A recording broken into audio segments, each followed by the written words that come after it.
Salut à tous. Dans notre parcours pour comprendre qu'en effet, le Seigneur Jésus-Christ est capable de tout, nous sommes arrivés à un niveau où, étape par étape, nous découvrons comment, une fois pour toutes, Jésus a revendiqué le titre de vainqueur unique sur toutes choses et en toutes choses pour l'éternité.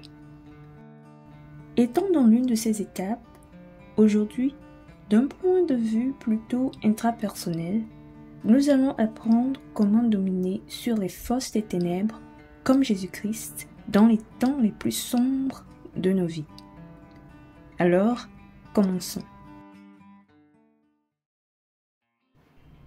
Le lendemain de la nuit où Jésus a été arrêté, il a été emmené devant le Sanhédrin, où ils ont utilisé de fausses preuves pour le déclarer coupable. Mais, comme le Sanhédrin n'a pas le pouvoir d'exécuter une peine de mort, ils ont amené Jésus-Christ devant Ponce Pilate, qui était le gouverneur nommé par l'Empire romain sur la Judée et qui avait le pouvoir d'ordonner la crucifixion de Jésus-Christ.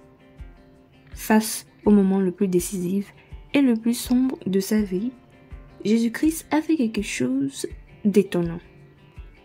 Il ne s'est pas défendu contre de nombreux mensonges qui ont été dits à son sujet à Pilate et n'a parlé avec confiance et maîtrise de soi que de choses qui étaient vraies à propos de lui.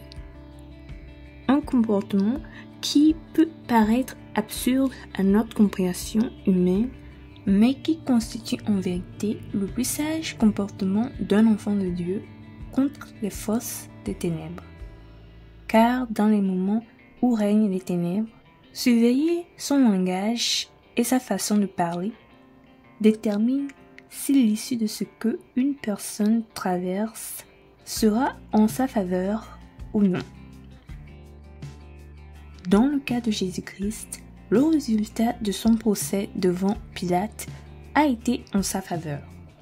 Et si vous vous demandez comment et pourquoi, vous pouvez trouver la réponse dans le livre de Jean, le chapitre 12, au 49e verset, qui dit « Car je n'ai point parlé de moi-même, mais le Père qui m'a envoyé m'a prescrit lui-même ce que je dois dire et annoncer.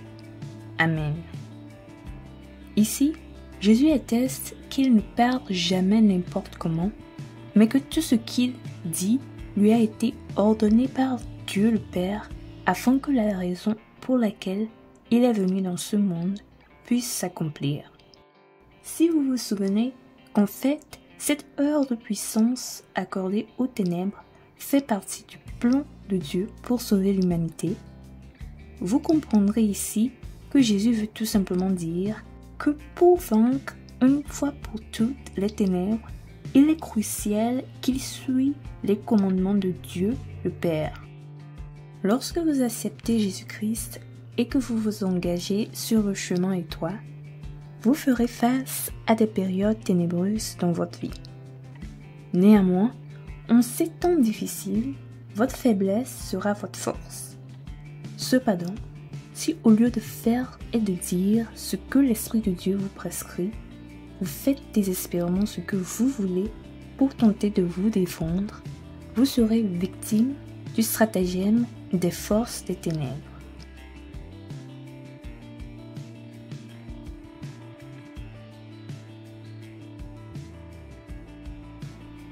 Bien-aimés en Christ, cela ne devait pas être un choc qu'en tant qu'une personne ayant accepté Jésus-Christ comme son Seigneur et Sauveur personnel, vous soyez confrontés à des tribulations dans la vie.